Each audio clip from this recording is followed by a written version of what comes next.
Bonjour, je salue sur ce plateau, dans ce studio, William Molinier, que vous connaissez, qui est journaliste spécialiste sécurité défense à la rédaction d'Europe 1. Bonjour William. Bonjour Pascal, bonjour à tous. Nous allons parler des consommateurs de drogue. J'ai une question provocatrice, mais c'est le jeu évidemment. Pourquoi je pose cette question? Les consommateurs de cannabis ont-ils du sang sur les mains?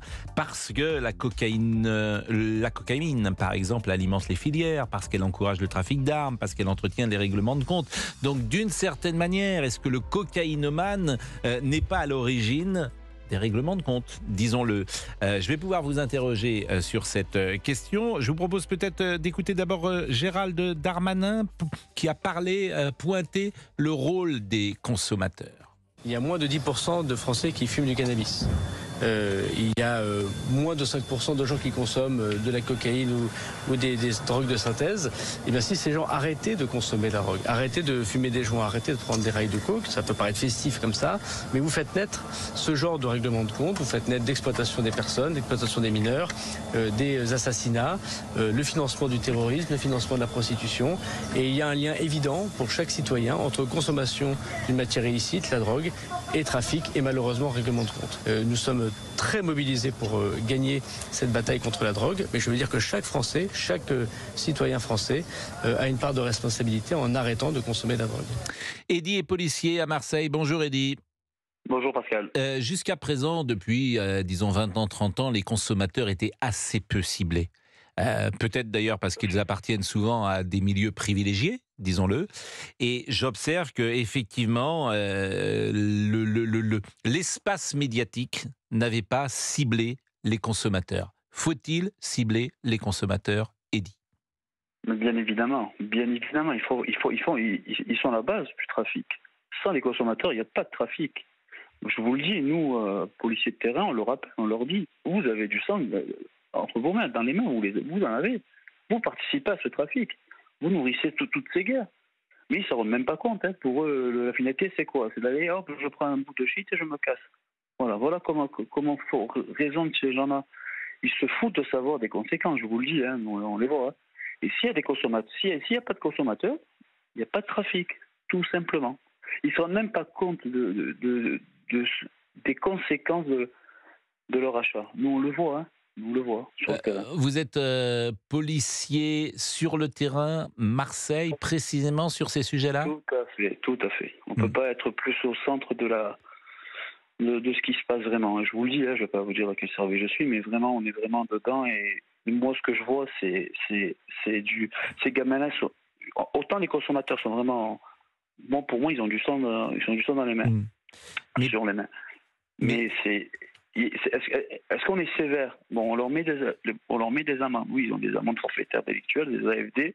Est-ce que ça les empêche d'aller acheter du shit? Je ne sais pas. Ça peut être un beau début.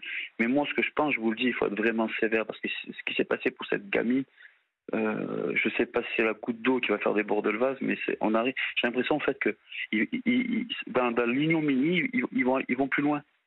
Déjà, ce qui se passe à Marseille, sur le trafic de drogue, on brûle des gamins. Mais on les brûle vivants, certains ont été brûlés vivants. Et là, on monte crescendo. C'est ce qu'on appelle des barbecues, où on met un enfant, par exemple, dans un coffre et on met le feu après à la voiture. Donc, vous parlez effectivement de cette jeune femme, Sokaina, qui a 24 ans, qui est décédée hier à l'hôpital, a annoncé le parquet de Marseille, dans un quartier Saint-Is à Marseille, un quartier a priori calme. Mais le policier que vous êtes, pourquoi ces gens-là, à ce moment-là, sont-ils présents dans ce quartier? Et à ce moment-là, tirent-ils et qui visent-ils? En fait, c'est comme a dit le ministre, notre ministre l'a dit clairement, en fait, il y a une restructuration des réseaux. La police de terrain fait son travail. Oui, mais pour que je comprenne, paraît-il, dans ce territoire, dans cette cité, il n'y avait jamais de tir, il n'y a jamais de règlement de compte. Donc, qu'est-ce qui fait? Qui vise-t-il? C'est ça que je n'ai pas saisi. En fait, c'est une guerre de réseau. Il faut savoir que... d'après ce que je sais, parce que moi le secteur sud je le connais pas trop, mais je le connais, c'est que Saint-Is c'est un quartier où il y a eu parfois une tentative d'installation de réseau, et il y a eu une guerre entre chefs. Certains veulent récupérer le réseau, et en fait c'est soit de l'intimidation, soit on vise un guetteur, un charbonneur.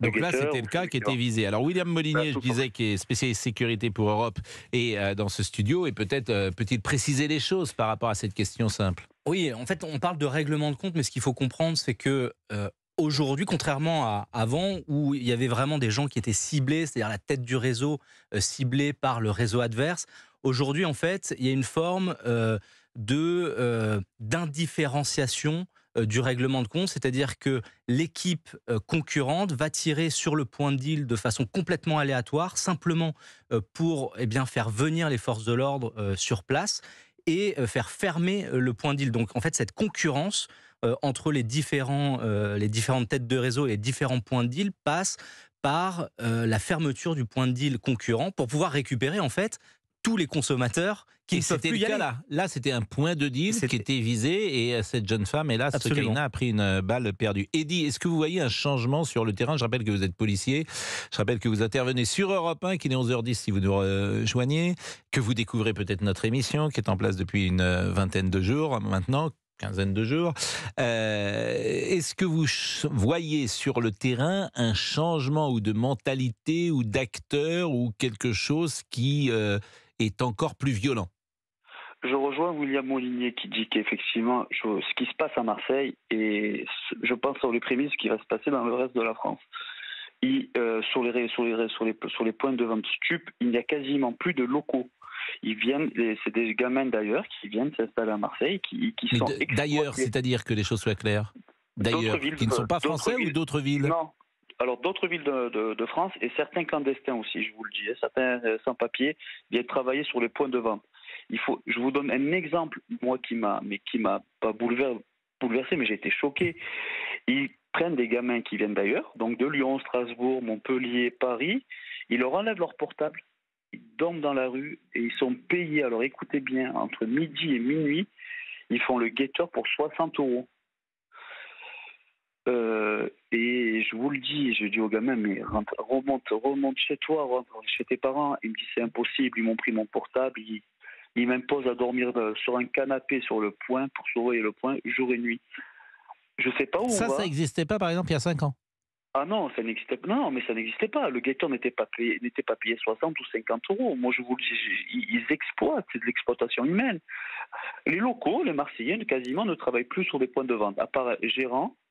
Ce qui est en dessous, charbonneur, donc vendeur de drogue et Alors, guetteur. charbonneur, pour que les gens comprennent, il y a guetteur dans la pyramide, si j'ose dire. Donc, il y a guetteur, c'est le premier, c'est le stade. Voilà. Bon. Après, charbonneur, c'est quoi charbonneur? C'est le vendeur, c'est celui qui tire la sacoche et qui vend la drogue.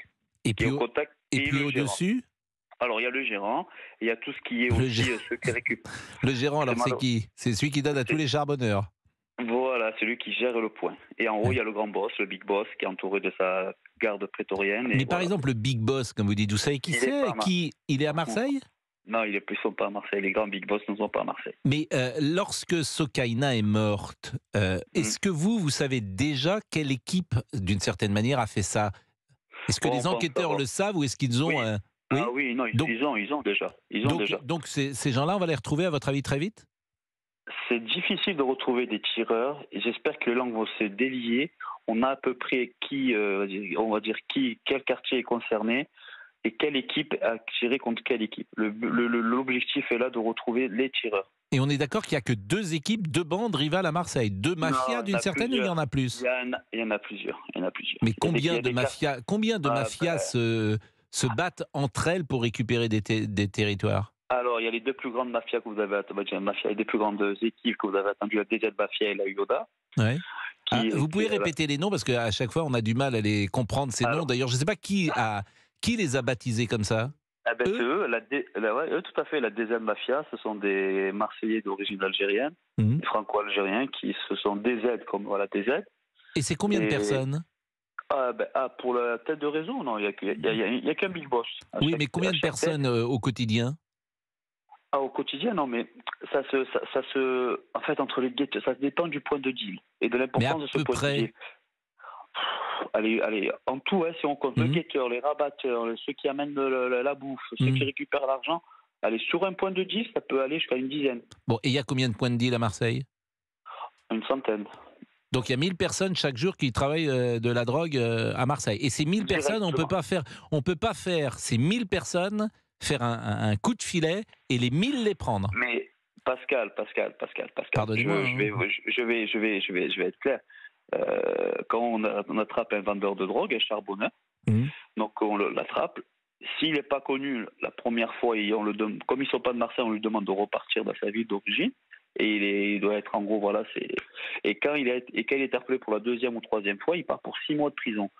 Je pense que quand certains, j'entends dire que il faut arrêter la sévérité. Non, il faut être plus sévère, moi je pense. Vous attrapez pour moi un guetteur, vous l'attrapez, c'est 1 an ferme et ça va les calmer. Le vendeur de drogue, c'est 3 ans ferme et ça, il faut mais malheureusement, on peut pas. Je vous le dis, ces gens-là, moi ça me fait de la peine de les voir, les gens qui y habitent et qui sont otages de ça.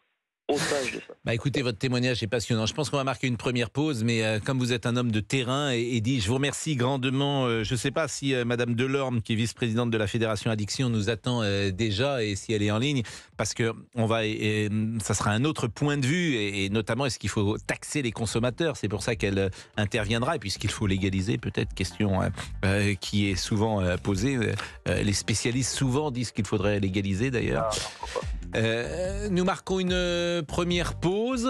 Nous sommes avec Géraldine, ensemble jusqu'à 13h et avec les auditeurs. Tout va bien ? Tout à fait, tout va très bien. On rappelle le téléphone ? Le 01 80 20 39 21. L'appel est non surtaxé. On salue également notre ami Monsieur Olivier qui est là à la page Facebook. Bonjour à tous. On en est à combien de personnes sur la page Facebook ? Quasiment, on est à 1700 là, on peut dire 1700, ce qui est pas mal. Mais il faut continuer à en parler, Pascal, comme vous le faites. Bah oui, mais je trouve que ça progresse lentement. Je rappelle que le 5 millième abonné vient ici en studio avec nous. Et le 10 millième, j'ai un dîner avec lui. Ou avec elle plutôt, oui. J'espère, pardon. On espère que ce sera effectivement un dîner avec une jeune femme qui est payée par la maison. Par vous, Pascal Praud ? Je suis un peu la maison. Oui, c'est ça. Un peu de la maison. Bon, à tout de suite. Europe 1. Pascal Praud et vous. Et le 01 80 20 39 21, c'est le numéro que vous composez pour réagir. Vous écoutez Pascal Praud jusqu'à 16h. Et avec cette question ce matin, Pascal, les consommateurs de drogue sont-ils responsables des meurtres ? William Molinier, qui est journaliste spécialiste sécurité et défense de la rédaction d'Europe. C'est passionnant d'écouter Eddy qui est policier, qui est un homme du terrain. Qu'est-ce que je retiens de ce qu'il dit ? C'est que ça ne fait que s'empirer, que ces gens sont de plus en plus jeunes, qu'ils sont dans une détresse, un dénuement. Il le dit très bien, d'ailleurs, Eddy, ça lui fait de la peine de voir ses gosses. Mais quelle solution mettre en place ? Alors, quelle solution Alors, vous avez raison, ça s'empire. Et d'ailleurs, le constat qui est fait, c'est que ça s'empire à tous les étages. C'est-à-dire sur la voie publique, la détérioration des conditions de vie dans les quartiers sont régulièrement pointées du doigt par les habitants. Ça se dégrade aussi, on va dire, à l'étage supérieur de la chaîne du crime, au niveau notamment du blanchiment d'argent et du reversement en fait de cet argent sale dans l'économie légale. Et quand vous allez voir les enquêteurs qui travaillent, qui sont spécialisés sur le blanchiment d'argent provenant des trafics de stupéfiants, là ils vous disent attention, il y a un sujet très important et sur lequel on essaye de lutter, mais qu'on voit qui commence à percer, c'est comment une économie locale peut être complètement gangrénée par l'argent issu du trafic de drogue. Et ça, c'est un vrai sujet. Le procureur de Marseille a parlé de narcocide. Bien sûr. C'est la première fois que ce mot narcocide, on parle plus de règlement de compte, cide, narcocide, on comprend ce que ça veut dire. Narcocide, ça vous a étonné lorsque le procureur, la procureure en l'occurrence, avait parlé de ce mot-là ? Effectivement, c'est la première fois aussi que je l'entendais.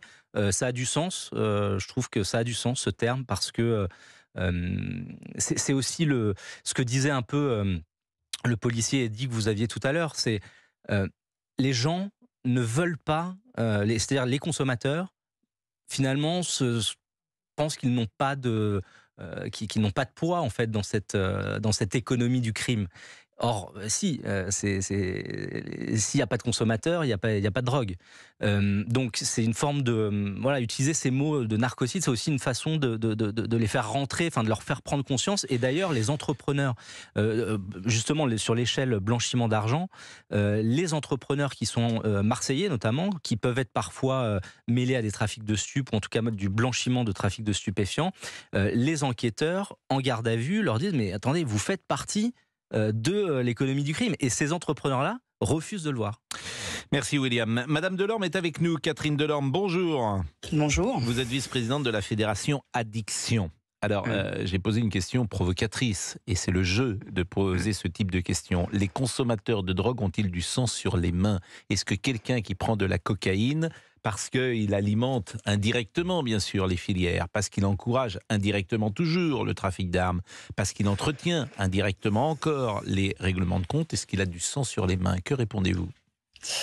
Je ne vais pas vous répondre précisément à cette question parce que c'est une question effectivement morale. Alors on manque pas de moralité à la Fédération Addiction, mais moi je vais me placer sur le. Oui, mais justement sur le terrain concret. Alors nous notre terrain on y est aussi, mais on est sur le terrain de la santé publique. Donc nous concrètement ce qu'on observe c'est aussi des profils de consommateurs. Là évidemment la première partie de votre propos était et c'est important très ciblé sur les questions sécuritaires, sur les questions de délinquance, sur les questions d'effet aussi sur les populations. Nous, notre angle, c'est effectivement la santé publique. Les consommateurs, on les rencontre, les consommateurs, on les soigne. Ils ont différents profils. Il n'y a pas un consommateur de cocaïne, il y a des consommateurs de cocaïne avec différents usages. Ça fait aussi partie des fonctions d'adaptation. Ça permet aussi de rester performant. Ça permet aussi de répondre à une situation de dépendance. Voilà. Moi, je voudrais bien répondre assez simplement à la question est-ce que les consommateurs pourraient arrêter? Oui, alors pragmatiquement, parce que justement, comme vous le dites, sur le terrain pratique, pragmatiquement, il y a tout un tas de consommateurs qui ne peuvent pas arrêter, puis il y a ceux après qui veulent pas. Donc, on peut se dire, il faudrait qu'ils arrêtent, et puis comme ça, tout ira mieux. C'est effectivement un peu simpliste, et c'est pas vraiment la réalité, quoi. Alors moi, j'ai une question très simple à vous poser lorsque vous dites les profils différents. On sort tous de l'été, puis on a tous été au contact parfois d'une vie sociale plus importante. Et puis un soir, il y a un dîner, il y a des jeunes qui sont là autour des jeunes amis de mes enfants. Ils ont tous entre 25 et 30 ans, jeunes adultes. Et puis il y a un commercial, et puis il y a quelqu'un qui travaille dans le bâtiment, et puis il y a toutes les professions, si j'ose dire, qui sont autour de la table. Ils ont tous pris de la coke une fois dans leur vie. Et ils sont en train de parler tous ensemble que t'as l'impression, je le dis d'autant plus, moi j'ai 59 ans, je n'ai jamais pris de cocaïne de ma vie, je n'ai jamais fumé un pétard de ma vie. Donc comme ça les choses sont simples. Donc je suis confronté devant moi à une dizaine, quinzaine de jeunes gens, ils fument tous, sans exception, plus ou moins, et ils prennent tous de la cocaïne. Donc je sors d'un dîner, évidemment, après, alors j'ai pas découvert ça cet été, mais je suis frappé que ça touche tout le monde aujourd'hui, que ça touche notamment les jeunes et que ça touche toutes les professions. Est-ce que je me trompe ou pas ? Alors non, les consommations sont quand même totalement démocratisées, que ça soit pour la cocaïne, que ça soit pour le cannabis, que ça soit pour l'alcool, que ça soit, on a effectivement tous les profils, catégories socio-professionnelles, tout le monde est représenté. Moi, ce que je voudrais aussi vous dire, c'est que on est face à un marché, oui, mais c'était pas le cas il y a 20 ans. Dans le temps, la coke, c'était l'élite, c'était des artistes, c'était des professions privilégiées. Aujourd'hui, par exemple, on me dit dans la restauration, moi j'apprends ça, paraît-il que dans la restauration, dans le bâtiment, chez les commerciaux, c'est monnaie courante. C'est effectivement, et c'est tout particulièrement vrai avec la cocaïne, ça s'est démocratisé, ça s'est sorti des milieux un peu d'élite pour aller plus loin. Et c'est la logique du marché, c'est-à-dire que les produits deviennent de plus en plus accessibles, les produits, y compris sur le web, y compris sur le dark web, donc on est face à un phénomène de mondialisation, c'est une marchandise comme une autre. Et oui, mais il y a des effets importants quand même. Vous parliez de santé publique, j'imagine que c'est pas sans conséquence. Ah, c'est jamais sans conséquence de toute façon. Mais c'est toute une génération qui peut être en difficulté. Comme dans on le voit un peu plus sur certains aspects, mais je veux dire l'histoire continue. Ça a toujours été des questions, y compris de santé publique, mais pas que. Vous voyez, dans les profils que vous m'énoncez là, on a effectivement des usagers qui sont plutôt dans des usages festifs. On a des usagers aussi qui sont dans des usages de performance. Ce qui est important aussi de constater, c'est comment ça aide à tenir dans certains boulots qui sont plus exigeants, comment ça aide à tenir des cadences, comment ça aide à tenir des rythmes. On a aussi des gens qui l'utilisent, alors pas forcément la cocaïne, mais qui utilisent certains produits pour s'apaiser. Le problème de l'accessibilité des produits, c'est aussi le problème de la répression. Enfin, je veux dire, de la stigmatisation des usagers. On est en plein dedans, là. Quand on commence à culpabiliser les consommateurs... Mais évidemment que j'ai envie de les culpabiliser. J'ai tort ? Très bien. Alors, de notre point de vue, oui, de notre point de vue, oui, alors, je vais parce pas le faire, alors. La culpabilisation, ce serait parfait.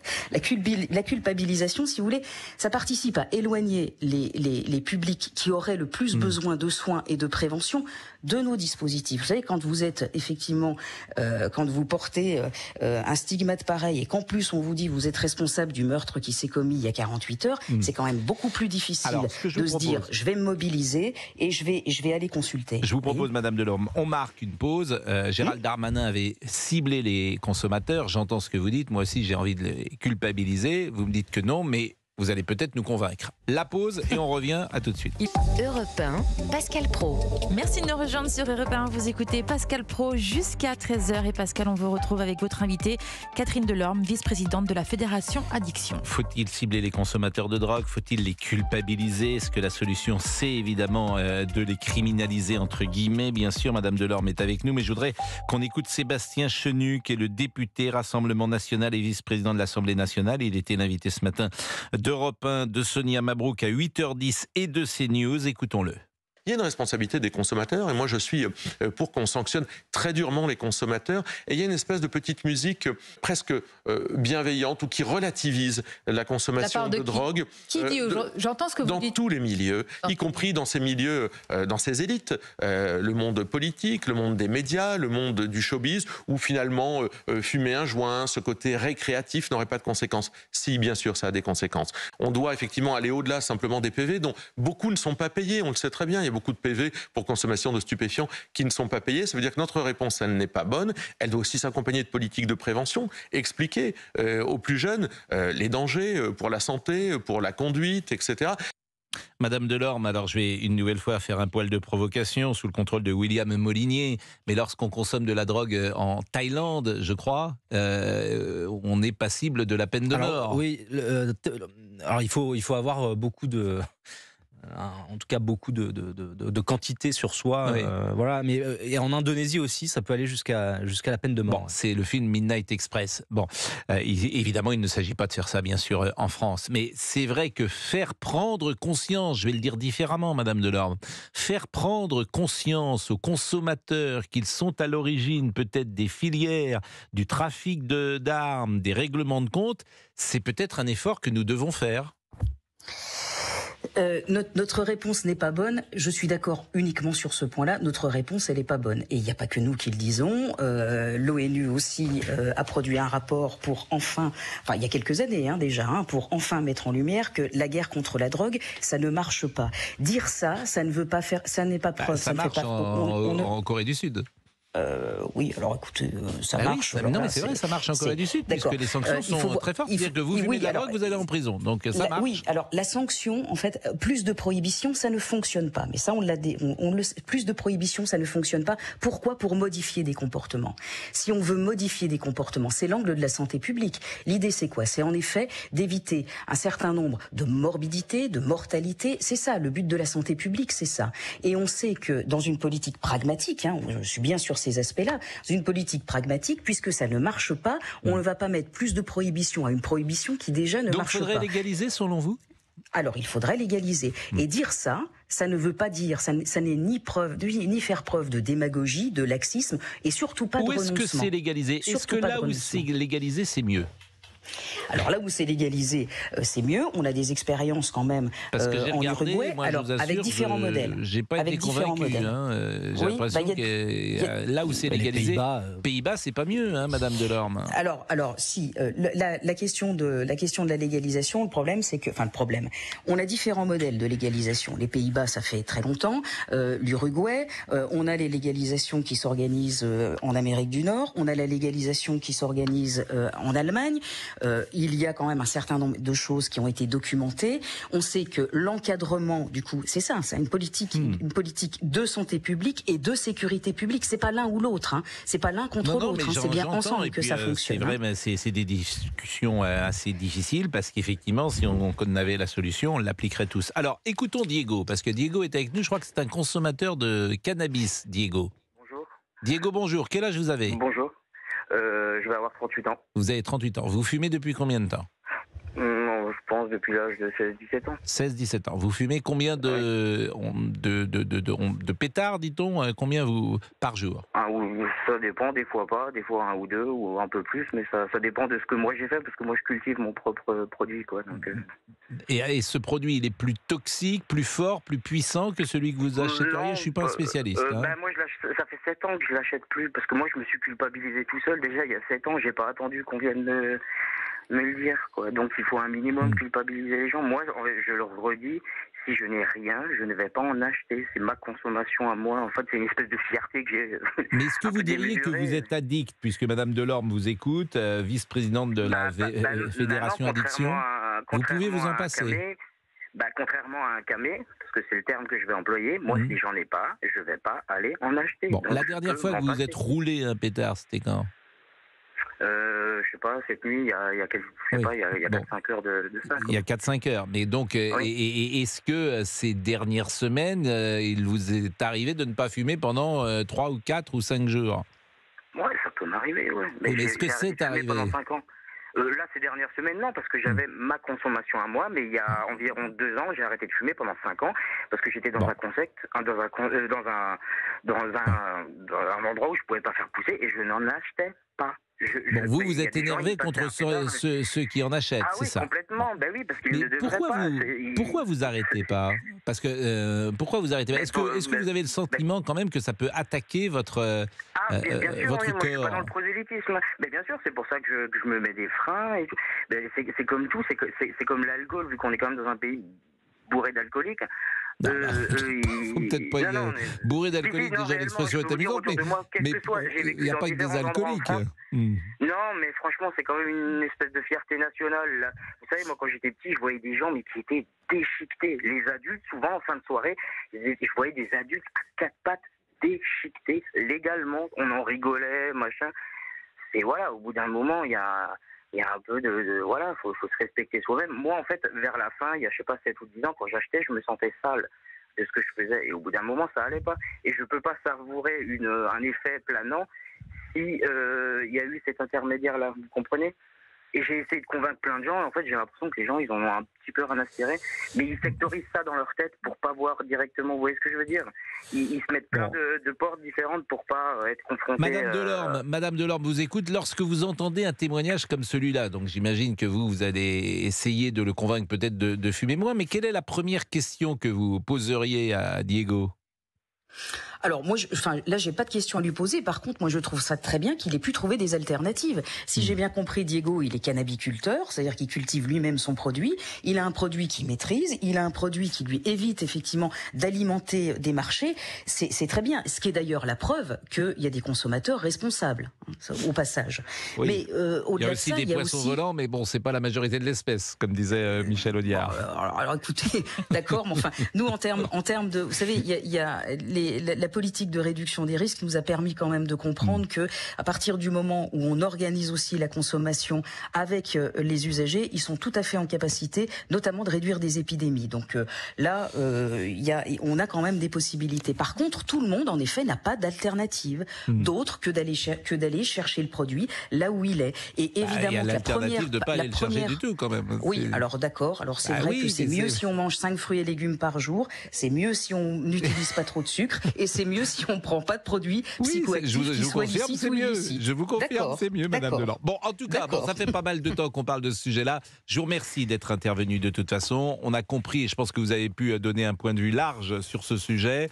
Vous êtes plutôt pour une légalisation, plutôt pour la prévention, plutôt pour accompagner. Et puis ça s'entend, vous êtes une professionnelle, donc moi j'écoute toujours les professionnels. Monsieur Lovenstein, que j'ai souvent interrogé, est plutôt sur votre ligne. Donc comme c'est un professionnel en qui j'ai confiance, je me dis qu'il faut écouter les gens. Ça fait 30 ans qu'il est avec des gens qui fument, Lovenstein. Absolument. Donc je l'écoute. Qu'est-ce que vous voulez que je vous dise? Il a une connaissance plus grande de ces sujets que je peux en avoir. Donc je vous remercie grandement. Je vais remercier Diego. Diego, libre dans sa tête. Diego. Vous m'avez posé la question la dernière fois. Ah oui, non, parce que j'ai pas la certitude absolue. Diego. En fait, moi, d'être libre. Je suis pas sûr, moi, d'être libre, contrairement à plein de gens qui pensent avoir la vérité absolue. Moi, on n'est pas libre. Personne n'est libre. Vous savez, ça, c'est on croit qu'on est libre, mais bon, si on était libre, non. Et on est à partir du moment déjà où on est amoureux, on n'est plus libre. Ça, par définition, à partir du moment où on aime quelqu'un, on n'est plus libre. Qu'est-ce que vous voulez? C'était des gens qui disent je suis libre. Bah non, t'es jamais libre. Moi, je suis libre déjà de ne pas participer à ça, et ça, je le sais. Ça, c'est bien. Alors, j'ai appris un nouveau mot quand même, que je ne connaissais pas. Cannabiculteur. Je ne connaissais pas ce mot. Je ne l'employais pas spécialement. Madame Delors m'a dit ça. Cannabiculteur. Donc moi, vous êtes le premier. Alors moi, je ne connaissais pas de cannabiculteur et je vous connais. En tout cas, moi, ça m'a même appris à jardiner. Grâce à ça, j'ai plus ou moins des tomates et tout. Mais vous avez quoi?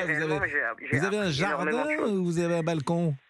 Non, moi, avant, je le faisais en intérieur, mais là, en fait... Dans votre appartement? Ça doit être bien. C'était plus très cohérent par rapport à l'énergie dépensée. Mais je ne sais même pas combien de temps. Entre le moment, alors on met une graine et puis ça pousse et il se passe combien de temps avant de récupérer? On se débrouille bien en 2 mois et demi, 3 mois, mais là c'est vraiment la manière la plus accélérée. Mais là, moi je fais ça vite fait. En fait, ma vie ne tourne pas autour de ça, quoi. J'aime ça, j'adore son goût. Et c'est voilà, quoi. Bon. J'ai le droit d'aimer ça. Dernièrement, j'ai découvert le vin rouge, j'ai aimé ça. Voilà. Merci beaucoup. Vous avez découvert le vin rouge ces derniers temps? Oui, j'ai découvert que j'aimais. Oui, parce que j'ai toujours détesté l'alcool. J'avais une espèce de haine envers l'alcool. Et petit à petit, j'ai découvert ça. On s'y fait vite, vous allez voir. Bon, il est 11h44.